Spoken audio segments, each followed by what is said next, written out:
What does the culture mean? Creative way for us to display who we are. Black excellence and originality. Resilience, its beauty, and its strength. My people, to me. Carefree. Freedom of expression. Anything that just reflects or just shows what blackness is. Welcome to the culture.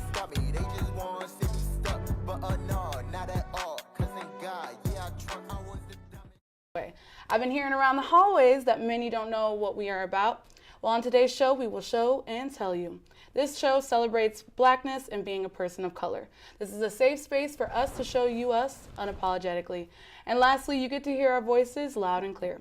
So let's get into it. The voices on our lovely panel you will hear are Jerron Williams, Natalia Hiza. Akira Terry. Well, let's get into it. Starting lit topics off right, we have Maya Angelou letting a young woman know she demands her undivided and utmost respect. Switching gears, we have the terrorist attack in New Zealand that has the whole world sending all of their love and support. After that, we have Jordan Peele making sure Hollywood knows he's a force to reckon with. But first, since it's a college show, it's only right we ignite the flame for lit topics by starting with the college scandal that has America shook. Getting into college is hard enough, but not if your parents buy your way in. Parents have paid bribes to ensure their children's admissions, paid their ACTs to get done, and so much more. 50 people have been charged last week, such as Full House actress Lori Loughlin, who turned herself in. A couple of lawsuits have also been issued. Natalia, what do you think about this issue, and why does this affect us? Personally, for me, it really put into perspective how much we need programs like affirmative action, because for years, that it was so heavily criticized, oh, black people, like the only reason they get into colleges is because of things like affirmative action. But then, when something like this comes out where it's like, we can't pay our way in, we have to earn it, So our hard work is a lot more than yours. And also for me, it personally hit home because I actually applied to USC the same time as her daughter and I didn't get in. So then it makes me question, did I not get in because I wasn't good enough, or did I not get in because my parents couldn't buy my way in? Hey, you should definitely be suing. Akira, how about you? It blows my mind because you pay $500,000 and on top of that, the daughter didn't even want to go to college in the first place. Yep. She has a whole YouTube channel and was talking about how college is just one big scam, and it just blows my mind. We got to work extra hard to get into these colleges, and people are just getting in by having more money, and it's terrible. Yeah. Yep. Jerron, how about you? It makes me question admissions, the process of what they look at to choose what student or prospective student that they want in their university. If you could buy your way into admission, what else can you really do? Are they just picking students based off of financial income? Are they looking at race? What factors are really happening behind the scenes in admissions? So it really raises the question. Right. Natalia, what do you think we should do to stop this from happening?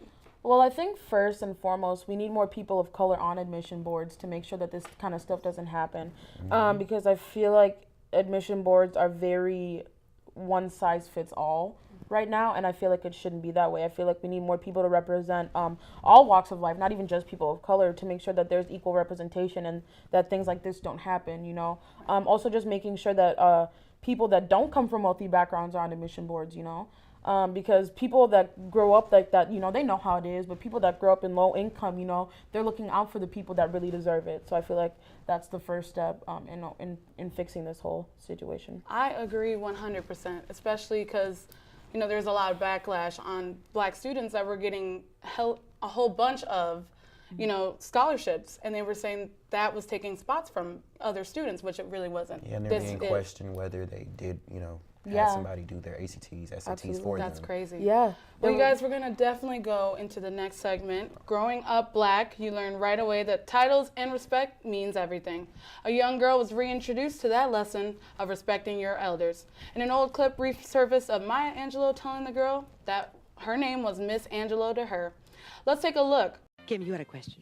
Yeah, I wanted to ask Maya her views on interracial relationships. Oh, thank you. And first, I'm Miss Angelou. Miss Angelou. Yes, ma'am. I'm not Maya. I'm 62 years old. I have lived so long and tried so hard that a young woman like you or any other you have no license to come up to me and call me by my first name. Excuse me. That's first. That's first. Also because at the same time, I am your mother, I'm your auntie, I'm your teacher, I'm your professor, you see? Jerron, after seeing that clip, was that like how you were taught growing up? Yes, growing up as a black person, you are taught to respect your elders. You are taught to address them by Mr. or Mrs. or ma'am or sir. Like, you don't say their first name. That's just disrespectful. And it's not just for an elder, it's just somebody that's older than you. It's just to show a sign of respect. Right. Yeah. Natalia, do you think Maya Angelou actually went a little too far? I don't think she went too far personally. I think that she is owed that respect. She has paved a lot of ways for people in the community, so she definitely deserves that respect. But for me, one of the things that really put into perspective is at the time of that clip, that person would have been like our parents' age, you know? And so it was like, okay, well, they, you know, that generation's always on our generation, younger generations, oh, like, you guys aren't respectful. But then it's like, here's to show that there's always like a couple bad seeds in the bunch, you know? But I do think it's important to respect your elders. Absolutely. That's the way I was raised. So Yeah. Akira? I just think that it's evidently that it's like when you walk into a house, especially in my family, we walk into a house, you automatically have to say hi. It's stuff like that. Like, you call your teacher Mrs., you call anybody older than you Mrs. So why would you sit there and call Miss Maya Angelou just Maya, like she was your best pal? Right. Well, I think I agree with all of you. Now, seeing that clip, I do realize that that's engraved in us. So I totally understand where Maya was coming, but the girl she readjusted herself. She's like, oh, I'm sorry, Miss Angelou. So I think, you know, that was that. But I mean, I guess it really did affect Maya Angelou. So we're gonna go to the next topic. The New Zealand terrorist attack hits home for us here at The Culture, and even in America, where gun violence is at an all-time high. So we wanted to shed some light and share our thoughts on this tragedy. The gunman killed 50 people at 2 Christian church mosques. The self-proclaimed Australian white supremacist was charged with murder. Akira, do you think this shooter was inspired by recent events and past shooting crimes in America? I think he was. There was an article that I read that said that he wrote a 40-page letter and brought it to the police, and sent it to the police, this with a whole bunch of Islamophobia comments, and just, it's ridiculous that we still have to, like, this is continuing to happen. Like, it's so sad. It's terrible. Jerron, I know you've been hearing around in the news. What are your thoughts? First, I want to send my condolences and my prayers to the victims that were affected in this massacre and the families. It's very heartless that somebody just wakes up in the morning and decides to go kill innocent people that are, you know, trying to practice their religion. It's very sad that we still to this day have the ignorance in the world. It's really disheartening. That's honestly all I can really say on it. And to New Zealand, I respect the decision to not mention the name of the gunman.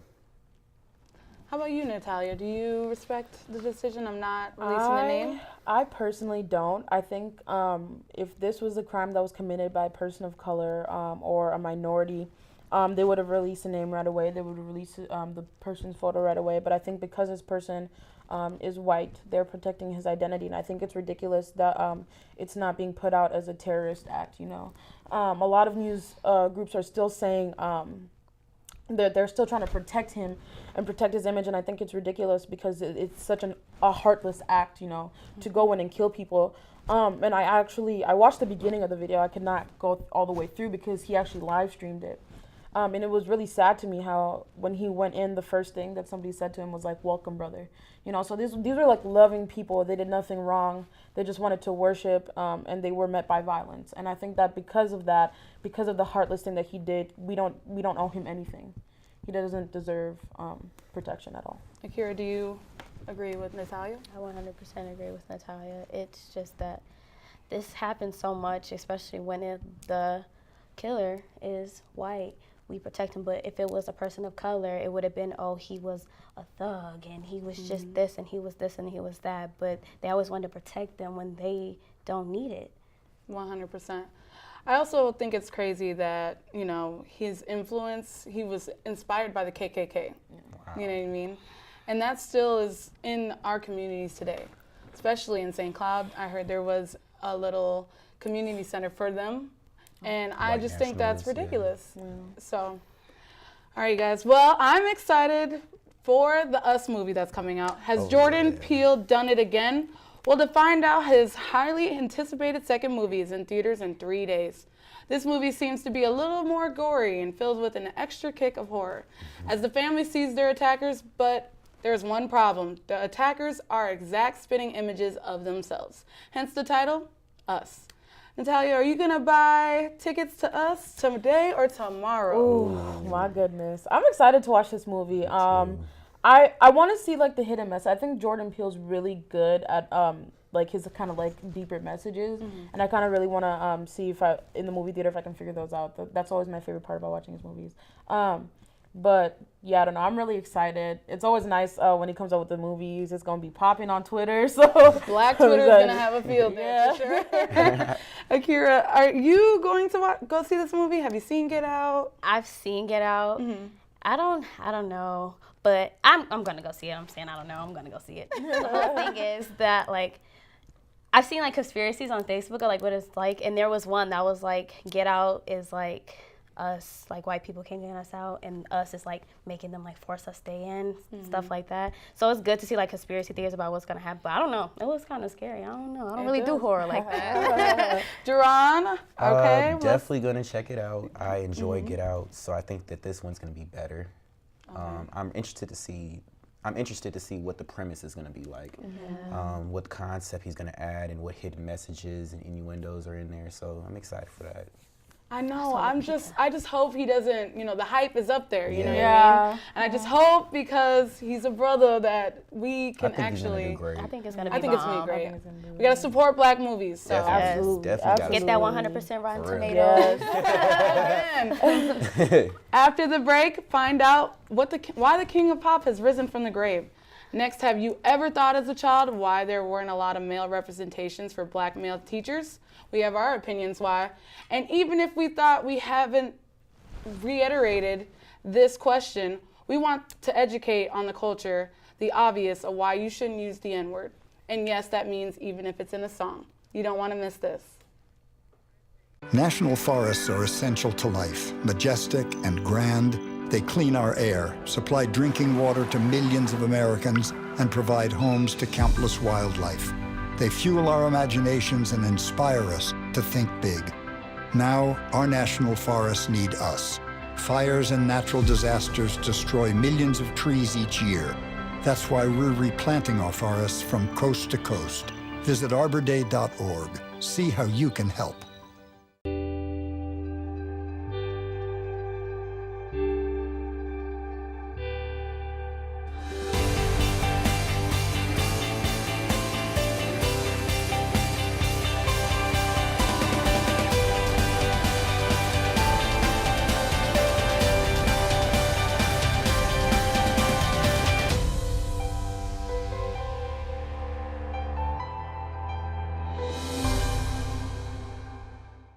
One in 3 adults has pre-diabetes. That means it could be you, your favorite brother, your other brother, you, your boss, your boss's boss, you, your barber, your barber's barber.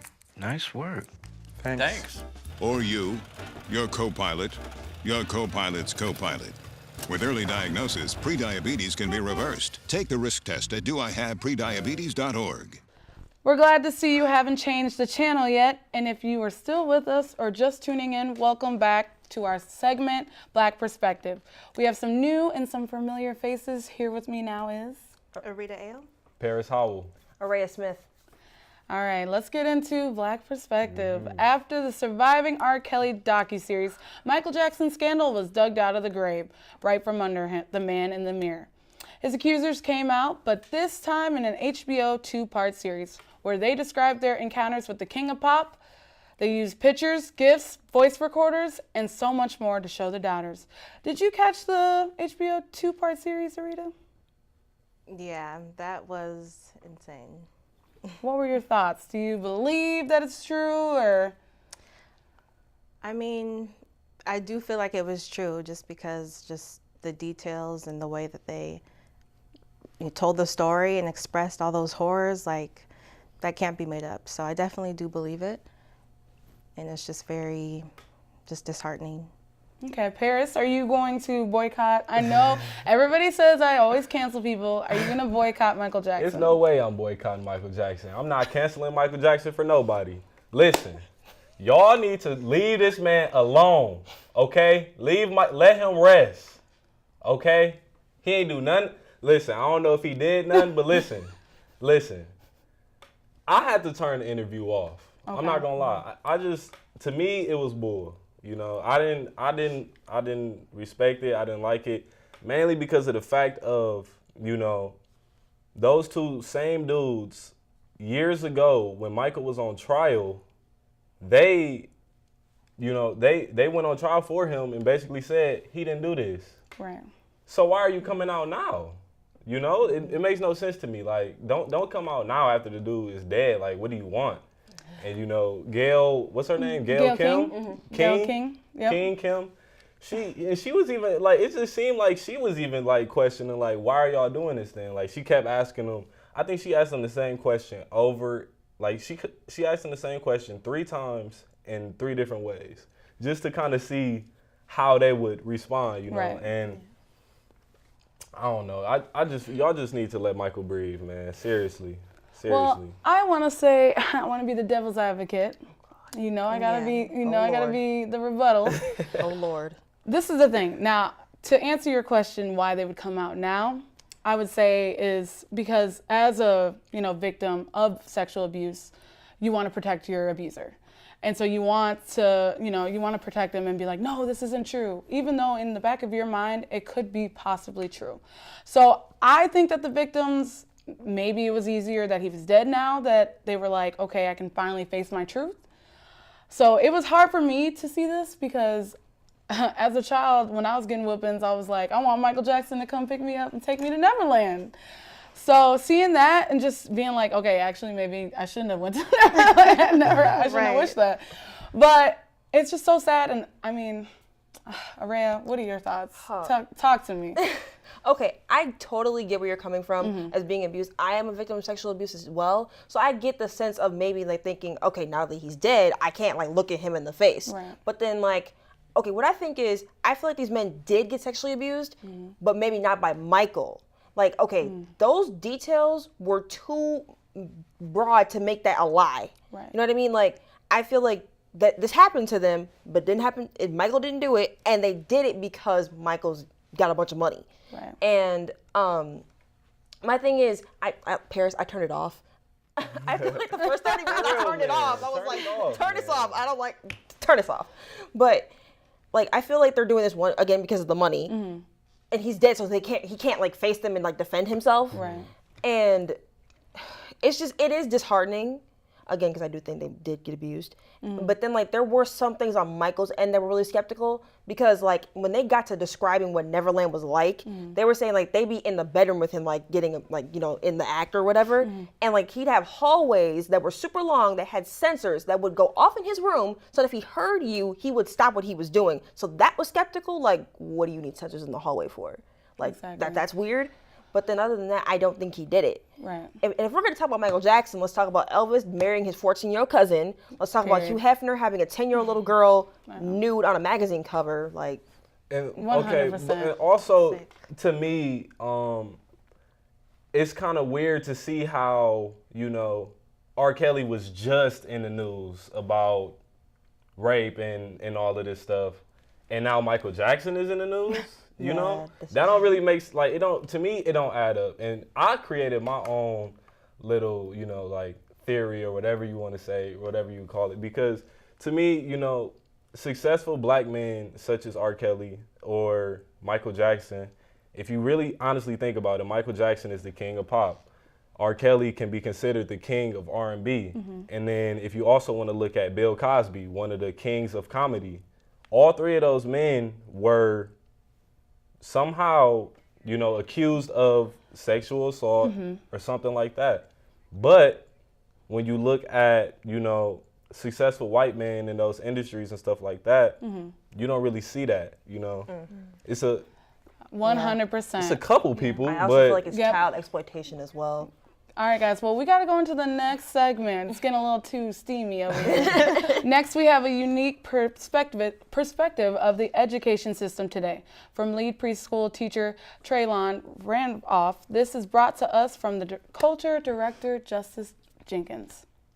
I started working with kids when I was on a mission trip. It went from just helping them with homework to actually planning activities for them to do, and even educational ones, because we wanted to help them in the school systems that they were in that area weren't very good with that. And why is education so important? Like, it just is. While it is an age of information, making ignorance a choice, it's so easy for a narrative to be created, whether that be true or false. Personally, in my experience, in my early childhood classes before I became a teacher, I was the only black male in my class. I've been to 2 conferences. To my knowledge, I believe that there's probably less than 5 black male teachers at those conferences, and there's probably about 100 or so people there. So it's there is a bit of an underrepresentation. So I'm hoping that as an example, I can help that number go up of black male teachers. The segregation between Minneapolis public schools and other surrounding schools. I wish I could say I was surprised. We look at history and we see the same thing. It hasn't changed, it's just evolved. We still have systems that are oppressive, even towards our children. It proves systemic racism, it proves systemic oppression. It's wrong. A solution to the segregation is to just make a fuss about it, to really make a fuss about it. For example, the ridiculousness with young black girls and boys being taken out of school because of the way that they wear their hair naturally, the way that it grows out of their scalps naturally. That's another way to suppress systemically. We are a people, we are human beings. We are not something to just be set to the side. We are not dirt, we are not objects. We are people. What do you guys think about the underrepresentation of African American male teachers in the education system? I'm gonna start with you, Araya. This is a big topic for me. I'm writing a paper about this right now, so this helps me write my paper. But I feel like we need African American males teaching in our schools. Like growing up in high school, all my teachers were white. I had an African American facilitator as my dance coach, but that was it. But he was a teacher as well, but he wasn't in a classroom. And it's beneficial. Like I didn't start having black teachers that were male until I came here. Right. And so shout out to Dr. Lehman, y'all. That man is wonderful. Take a class with him. Yes. It's beneficial for African American kids to have an African American teaching us, Right. Like with his say a history class. Okay, if a white person taught it, okay, do your thing as long as you're saying the right words. But it's more beneficial for an African American to say it to my face rather than a white man say it to my face, because it just looks backwards. Yeah. So. Arita, how about you? What are your thoughts? Have you ever had a black male teacher? I didn't have a black male teacher until I was in college. So my time in elementary school, middle school, my teachers were white. So yeah, that was, it's interesting, but it would be nice to have a professor who is black. Right. Paris, why do you think there is such a low representation? At my high school, we actually had this issue. We had advisors that were black, but we didn't have teachers that were black. Right. So, it all kind of comes back to, we can propose a problem, but how are we going to solve this issue, And my school was trying to solve the issue by bringing in they were inviting more black teachers and stuff like that, and black male teachers and everything. And the problem was, and I even asked one of the advisors, why is there no black teachers here or whatever? And he said they just don't feel comfortable in this environment where there's predominantly white people, white students, a white system that's created, and they don't feel comfortable in the school, so they leave. We've had a bunch of advisors that were black in my school, but they ended up leaving, the following year just because of they don't feel comfortable, they don't really feel at home, and it's kind of just that whole dynamic of I don't really feel myself here, right. So I mean, I guess as like for schools and stuff, we got to do a better job of just inviting them, making them feel comfortable, and then, you know, having the students to back it too also, so. 100%. From hearing songs with the N-word and reciting it to being comfortable with your black friend that allows you to say it. Both cases are a no for us. And tonight here on The Culture, we're going to tell you why. Arita, why should white people not be able to say the N-word or any other race other than black? I mean, it speaks for itself. White people shouldn't say the N-word because of the history, of course, and just what stems from that, the history that's surrounded with the N-word, and just how it's derogatory to people of color, especially black people, of course. I understand that. You don't got no friends that you get a pass to? No, I mean, I don't have friends that are not black that use that word. Mm-hmm. And I feel that they would have enough respect not to say that around me. Right. But of course, if it were to occur, then, you know, I would need to put them in their place. Shut it down immediately. But, yeah, my friends do not. Paris, so from that question you asked her, it sounds like, do you have white friends that you give a pass to say it?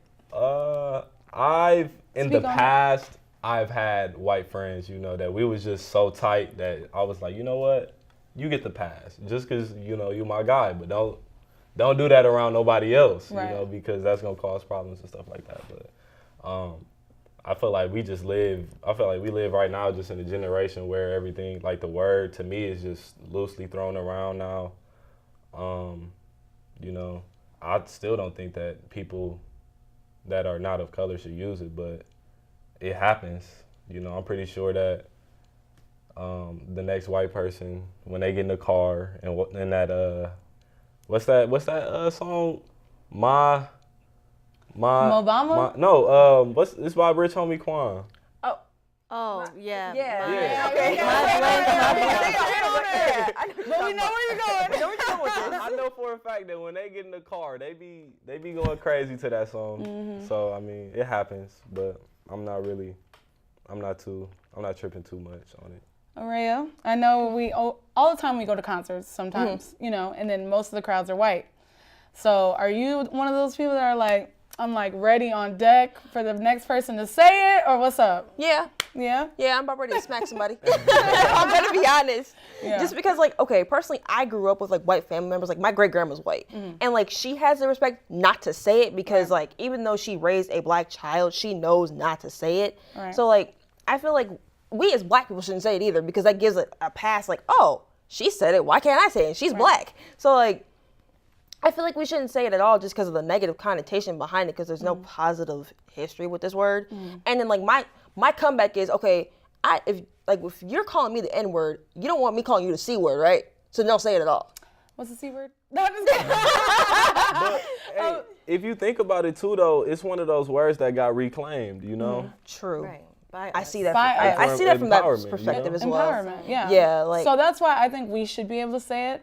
I mean, I don't know, any of us on the panel, are we gonna stop saying it or? No. No. But No. Really say it at all, just because like it's just not really been a word that I just use like that. Right. Yeah. But I mean, if I wanted to. I feel like people like divide, like, okay, like, you know how there's the N with the ER and there's the ending with the A? I feel like the ending with the A, it has like, we've taken back, like, in a sense of empowerment, but the ending with the R, if you say that, you're gonna get punched, even if you are black. Like, I've personally been called that in West Virginia. Don't go there, y'all. It's mad racist, don't go there. I totally feel that. Like, well, after the break, I'm going to hand over the baton, or shall I say mic, to my best friend and sports extraordinaire, Courtney Chaney. In the world of sports, they will be discussing Odell Beckham being traded, how the Lakers are watching the playoffs at home, Olivion's signing to the Jets, and the NCAA tournament bracket picks. You don't want to miss that. Hello. Do trees tell each other stories? I'm sorry. I'm afraid I don't know that. Hey, why don't we go find out? Listen. Do clouds take naps? I couldn't tell you. Dad, do stars visit their friends? Look!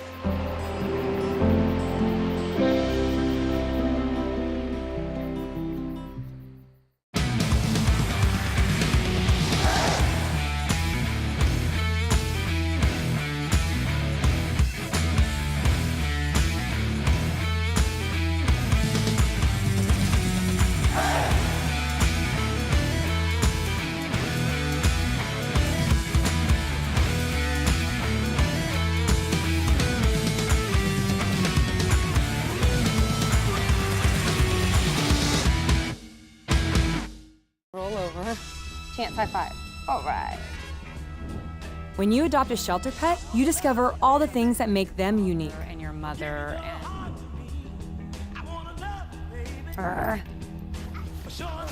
I am totally a hot person. Right, guys? Thanks for being honest. They're a little bit of a lot of things, but they're all pure love. Adopt pure love at theshelterpetproject.org. All right, welcome back. I am Courtney Chaney. I'm taking over, and we're going to kick it off right away. So the Cleveland Browns continue their rebuild by making their biggest splash yet. Trading for Odell Beckham Jr., the New York Giants decided it was time to part ways with their all-pro wideout for a first-round pick, a 2019 third-round pick, and safety Jabril Peppers. The Browns getting Odell as well as additions such as Kareem Hunt, Sheldon Richardson, and others. What does this mean for the Browns, and what do you expect from the Giants moving forward? I'm going to kick it off with you, Josh. Man, the Browns did what they had to do. Okay. They finally made the biggest splash that they needed to do. They're most likely going to contend. The division's getting weaker. They're getting stronger. But the Giants, they're kind of like in that weird spot where like the Raiders are or the Steelers are. Like we don't know if they're buying, contending, or rebuilding. The Giants got to get it together though. I'm not with it, man. Most definitely. What you saying over there, Paris? What you saying? Listen. The Browns right now, they're gonna be the most exciting team since the Chiefs, and I guarantee you that. Since what Chiefs? Last year's Chiefs? Yeah. Okay. Yeah. Right. Not throwback Chiefs. I'm talking the about Pat Mahomes Chiefs. Yeah, Okay. yeah, Pat Mahomes Chiefs. Tyreek Hill and the Browns gonna be something serious. I'm trying to tell y'all right now. I mean, they running back core deep. Three deep. Come on now. Wide receivers 2 deep.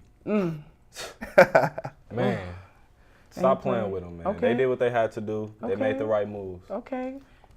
What you feeling? I see you over there thinking. Oh, I'm salty. You salty. I've been a Giants fan since I was in the 5th grade. Like, Definitely. Oh, y'all been going through it. and we traded Odell. Odell.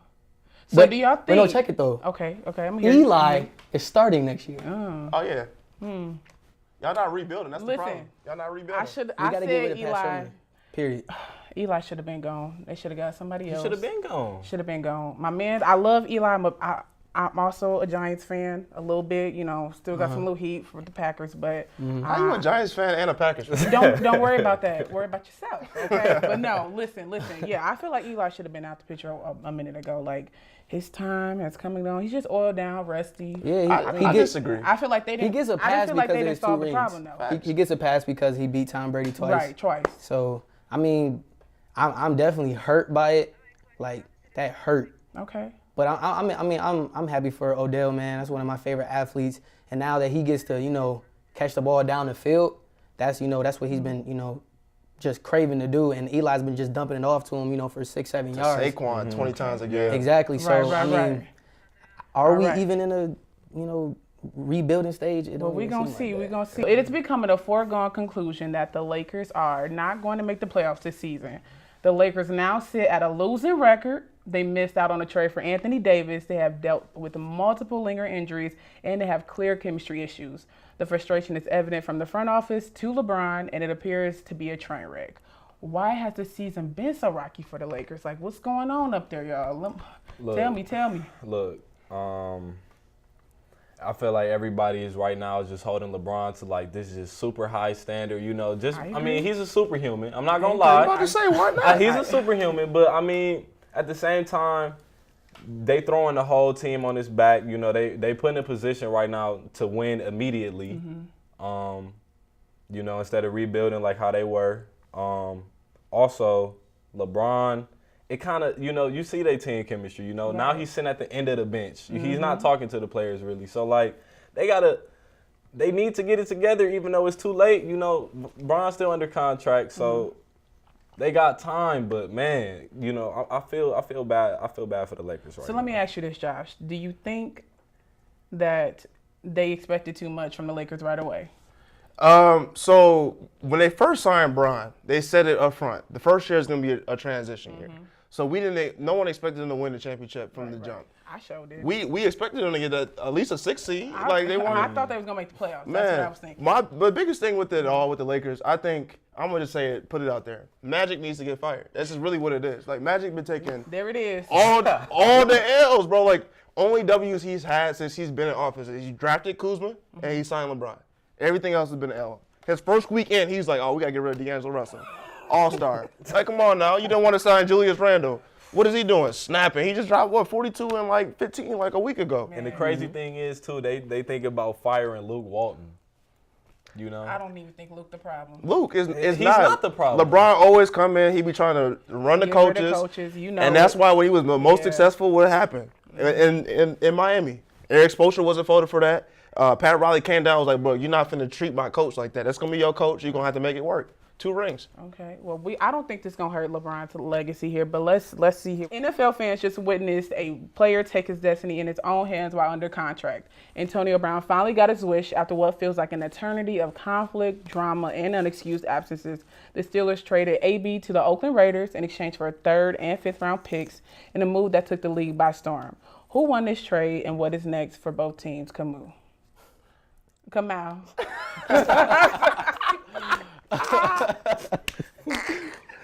All right. I'll have to say that both teams won the trade though. I feel like once AB did the shop, I feel like that was the end of it. There was no coming back from that. Right. I do understand where he was coming from as far as when he was saying that Ben Roethlisberger, pointing the finger too much. But at the same time, AB's kind of being a diva.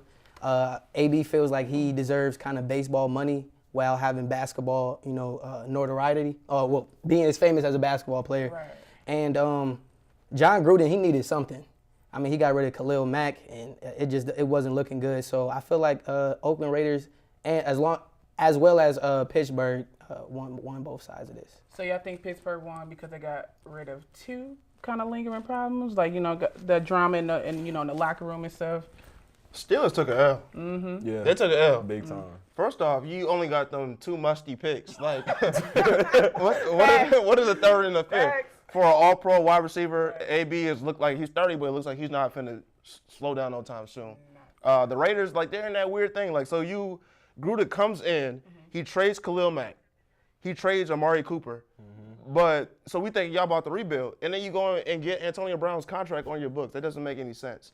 So I mean, yeah, they got AB. They just signed Vontaze Burfict. It sounds like they're trying to contend. But it's like you're not finna contend. You're not finna win more. You're not finna get more than 6 or 7 wins this season with AB. Right. And Derek Carr after the season he just had, it's like, come on now. So I don't. It's a really questionable move. But to get a player like a first ballot Hall of Famer for a 3rd and 5th round pick, I mean. So, Antonio Brown is out, but now we got Antonio Brown, former Steeler teammate Le'Veon Bell also found a new home this offseason. Like AB, Bell was also under a microscope last season during his ongoing holdout that eventually led to him sitting out the entire season. The Jets inked a 4-year deal worth over $52 million with the max earning potential of $61 million with Bell. Now that Bell drama is over, what's his holdout worth it at all? Paris, what you think?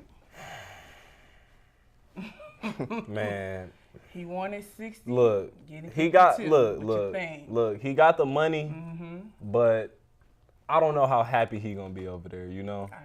He's saying he's happy, or he's saying that he don't really know yet what it's gonna be like.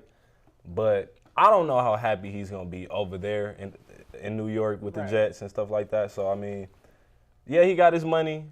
Yeah, he waited out the whole season. He's going to be hurt when they see that losing record. Exactly. He's going to be hurt. It's questionable for me right now. I don't think it was worth it at all. I feel like they should have paid Le'Veon.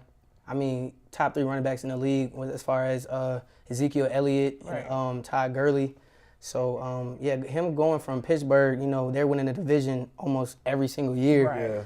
And then now you're going to the Jets where who do they have? And then you're facing Tom Brady every two times a year. Mm-hmm. So, you got paid, man. So I just think it was like a lose-lose situation for both sides. Josh, I know you got something. Man, Le'Veon, I think I wish he wouldn't have went to the Jets. Yeah, but The holdout got what he wanted in terms of he got a long-term deal, and he got out of Pittsburgh. Pittsburgh, he had to leave. Like there was like the culture there is trash between the front office, Tomlin, between Big Ben, AB, Le'Veon. It was just too much going on. So, do you think it's time to move on from Tomlin? It's time to move on from Tomlin, Big Ben. It's time, bro. It's the whole.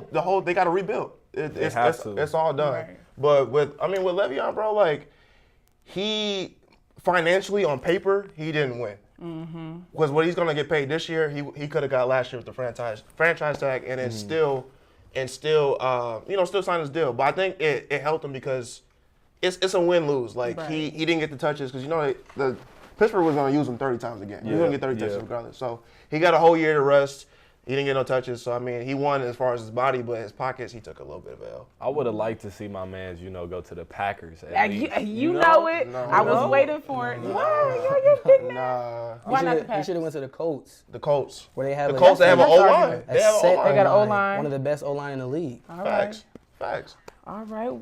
Packers. Okay, I feel it. Whatever. Don't he at least got a chance, Well, it's all right. Well, we want to send out our love and support to one of our crew members who has lost someone very special to them. This episode is dedicated to you, Rachel. We love you and we wish you were here. We miss you. Thank you for everyone for tuning in to the place where we show you our culture. See you same time, same place next week. Goodbye, y'all.